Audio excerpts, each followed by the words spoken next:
നമസ്കാരം. പരസ്യങ്ങൾ മനുഷ്യരെ വലിയ രീതിയിൽ സ്വാധീനിക്കാറുണ്ടല്ലേ? പ്രത്യേകിച്ച് ഇന്ത്യയിലുള്ള ജനങ്ങളെ പരസ്യങ്ങൾ വലിയ തോതിൽ സ്വാധീനിക്കാറുണ്ട്. ഇപ്പൊ ദാ ഒരു പരസ്യത്തിന്റെ കാര്യമാണ് പറയാൻ വരുന്നത്. പഴയ സ്വർണം വിൽക്കൂ, ഭാവി സുരക്ഷിതമാക്കൂ എന്ന ജോയി ആലുക്കാസ് ജ്വല്ലറിയുടെ പുതിയ പരസ്യത്തിനെതിരെ വീട്ടമ്മമാർക്കിടയിൽ പ്രതിഷേധം ശക്തമായിക്കൊണ്ടിരിക്കുകയാണ്. സ്വർണം പണയം വെക്കുന്നതിനേക്കാൾ ഉചിതം വിൽക്കുന്നതാണ് എന്നതാണ് ആലുക്കാസിന്റെ പുതിയ പരസ്യത്തിലെ വാദം.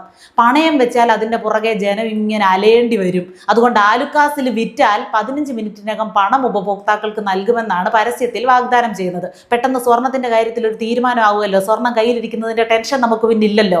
മറ്റ് ജ്വല്ലറികളും ഒക്കെ പഴയ സ്വർണം വാങ്ങാറുണ്ടെങ്കിലും പണയം വെക്കുന്നതിനെ തള്ളി പറഞ്ഞുകൊണ്ട് സ്വർണം വിൽക്കാൻ ഉപദേശിക്കുന്ന പരസ്യം ഇറക്കുന്നത് ഇപ്പോൾ ജോയ് ആലുക്കാസ് മാത്രമാണെന്നാണ് വിമർശകർ ഉൾപ്പെടെ ചൂണ്ടിക്കാണിച്ചുകൊണ്ടിരിക്കുന്നത്. ജനങ്ങളുടെ കയ്യിലുള്ള സ്വർണം എന്ത് ചെയ്യണമെന്ന് അവര് തന്നെ തീരുമാനിക്കുമെന്നും അതിന് ആലുക്കാസിന്റെ ഉപദേശം ആവശ്യമില്ല എന്നതുമാണ് ഉയരുന്ന പ്രധാന വിമർശനം. അതൊരു കാര്യമല്ലേ?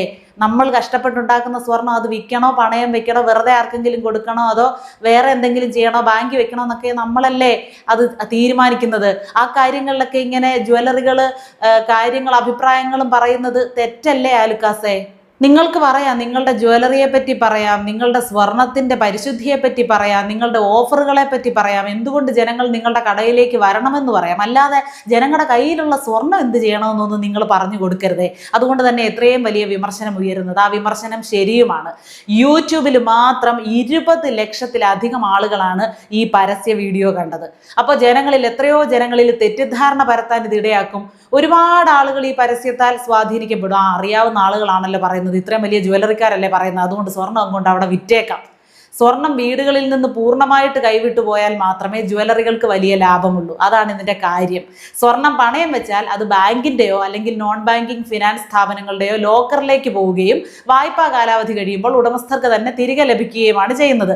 നമുക്ക് പൈസ കിട്ടുന്ന സമയത്ത് പലിശ ഉൾപ്പെടെ അടച്ച് നമുക്കത് തിരിച്ചെടുക്കാം. ഇതിലൂടെ ജ്വല്ലറികൾക്ക് വല്ല ലാഭവുമുണ്ടോ?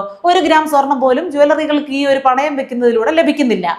ഇറക്കുമതി ചെയ്യുന്ന സ്വർണത്തിന് ചെലവ് വർദ്ധിച്ചതോടെയാണ് പഴയ സ്വർണം വിൽക്കാൻ ജനങ്ങളെ ഇങ്ങനെ ജ്വല്ലറികൾ പ്രോത്സാഹിപ്പിക്കുന്നത്. വീടുകളിൽ നിന്ന് വാങ്ങുന്ന പഴയ സ്വർണമാണ് ഇന്ന് ജ്വല്ലറികളുടെ ഏറ്റവും വില കുറഞ്ഞ അസംസ്കൃത വസ്തു.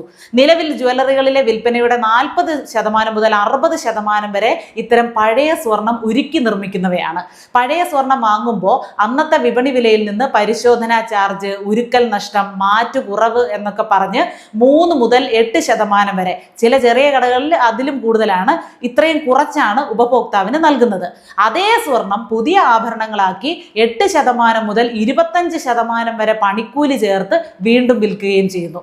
പണയം വെക്കുമ്പോൾ ഈ 2 ലാഭവും ജ്വല്ലറികൾക്ക് ലഭിക്കില്ലല്ലോ. ഏത് 2026 ഏപ്രിൽ മുതലുള്ള റിസർവ് ബാങ്കിന്റെ പുതിയ നിയമങ്ങൾ സ്വർണ്ണപ്പണയ വായ്പകൾ കൂടുതൽ സുരക്ഷിതമാക്കിയിട്ടുണ്ട്. ചെറിയ വായ്പകൾക്ക് സ്വർണ്ണമൂല്യത്തിന്റെ 85% വരെ തുക ലഭിക്കും. ലേലത്തിന് മുൻപ് 14 ദിവസത്തെ നിർബന്ധിത നോട്ടീസ് നൽകണം. കുടിശ്ശിക തിരിച്ചടച്ചാൽ 7 ദിവസത്തിനുള്ളിൽ സ്വർണം തിരികെ നൽകണം. ചുരുക്കത്തിൽ ഓരോ കുടുംബവും സ്വർണം പണയം വെക്കുമ്പോൾ ജ്വല്ലറികൾക്കാണ് അത് നഷ്ടമാകുന്നത്. വിൽക്കുമ്പോൾ സ്വർണം തിരിച്ചെടുക്കാൻ സാധിക്കില്ല. ഇന്നത്തെ വിലയ്ക്ക് വിറ്റാൽ നാളെ വില കൂടിയാൽ ആ ലാഭം ഉപഭോക്താവിന് ലഭിക്കില്ല. സ്വർണത്തിന്റെ ഉടമസ്ഥാവകാശം ഉപഭോക്താവിന് തന്നെ ആയിരിക്കും. വിപണിയിൽ സ്വർണ്ണവില കൂടിയാൽ അതിന്റെ നേട്ടവും ഉപഭോക്താവിന് ലഭിക്കും. ഏപ്രിൽ ജൂൺ കാലയളവിൽ ഇന്ത്യൻ കുടുംബങ്ങൾ ഏകദേശം 50 ടൺ പഴയ സ്വർണം വിറ്റഴിച്ചു എന്നാണ് കണക്കുകൾ. ഒന്ന് ചിന്തിച്ചു നോക്കണം.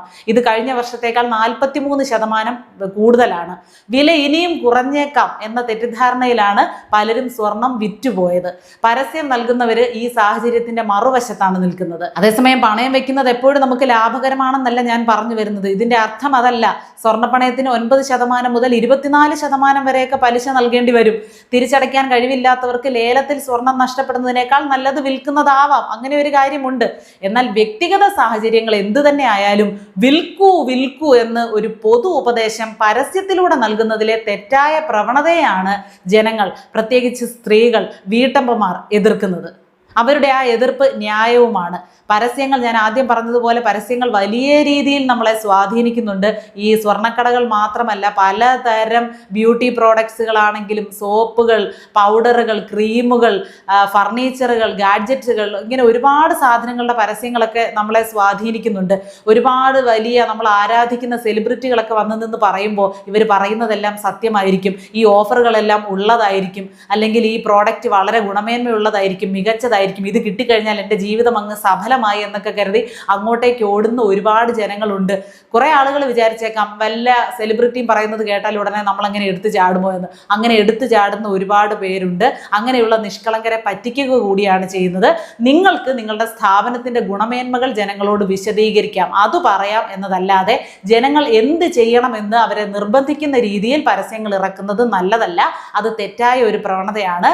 ഈ പരസ്യത്തിനെതിരെ ഉണ്ടാകുന്ന വിമർശനം ചെറുതല്ല, ആ വിമർശനം ന്യായവുമാണ്. നിങ്ങൾക്ക് എന്താണ് ഇത്തരം പരസ്യങ്ങളോടുള്ള അഭിപ്രായം? ഈ പരസ്യത്തെ പറ്റി നിങ്ങൾക്ക് എന്താണ് പറയാനുള്ളത്? തുടങ്ങിയ കാര്യങ്ങൾ നമ്മുടെ കമന്റ് ബോക്സിൽ രേഖപ്പെടുത്തൂ.